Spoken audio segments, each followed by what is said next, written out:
नमस्कार। योभन्दा अगाडि पनि मैले यो ब्याङ्किङ कसुर सम्बन्धी केही भिडियोहरू बनाएको थिएँ, जसमा चाहिँ ब्याङ्किङ कसुर सम्बन्धीका चेक, विशेष गरी चेकको विषयमा चाहिँ के कसरी काम कारबाही अगाडि बढाउन सकिन्छ भन्ने विषयमा केही कुराहरू राखेको थिएँ।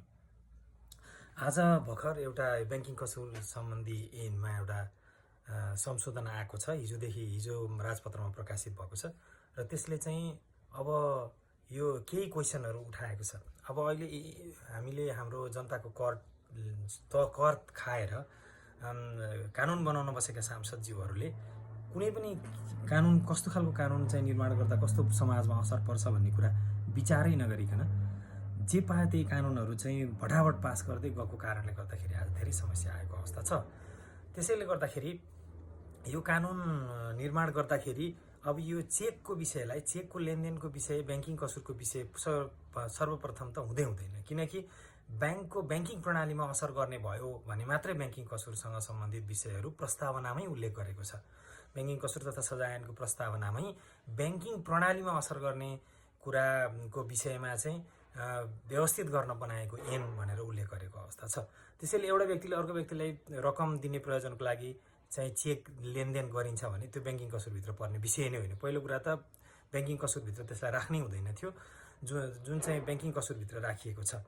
यसको चाहिँ के देखिन्छ त, अन्तर्य के देखिन्छ त भन्दाखेरि धेरै सांसदहरू चाहिँ यो मिटर ब्याजमा पैसा लगाउने र ब्याज खाने सांसदहरू धेरै भएको कारणले गर्दाखेरि तिनै सांसदहरूको चाहिँ यो तिग्डमबाजीमा यो ऐन आएको देखिन्छ, जसमा चाहिँ अब एक दुईवटा क्वेसनहरू एकदम गम्भीर रूपमा उठेका छन्। जस्तो कि हिजो विनिमय अधिकार पत्र ऐन अन्तर्गत हामीले कारबाही चलाउँदाखेरि 5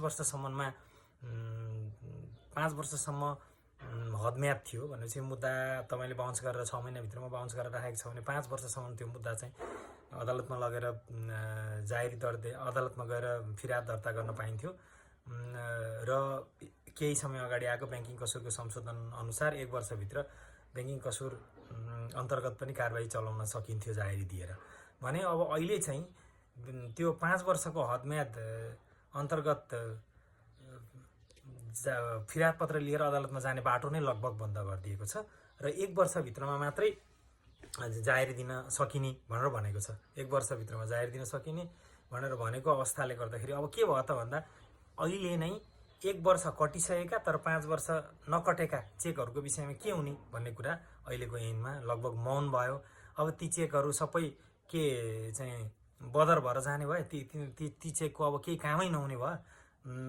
बुझ्नमा आएअनुसार झन्डै 2-2.5 लाख चेकहरू चाहिँ यो 1 वर्ष बााउन्स भएर 1 वर्ष कटेका र 5 वर्ष नपुगेका चेकहरू छन् भनेपछि यस्तो खालको कानुन निर्माण गरेर समाजलाई कतातिर लान खोजेको हो र जनताको राजस्व कर खाएर बसेका सांसदहरूले यति सामान्य कुरा पनि नबुझिकन कानुन ल्याउने र कानुन चाहिँ हप्ता दिनमा, महिना दिनमा परिवर्तन गर्नुपर्ने स्थिति भएको कारणले गर्दा नेपालमा कति हचुवाको भरमा, योभन्दा अगाडि पनि मैले एउटा भिडियो बनाएको थिएँ, सहकारी ऐन 3 महिनामै परिवर्तन भयो भन्ने। त्यस्तै यो ऐन पनि तुरुन्तै संशोधन नगरिकन नहुने स्थितिको रहेको छ।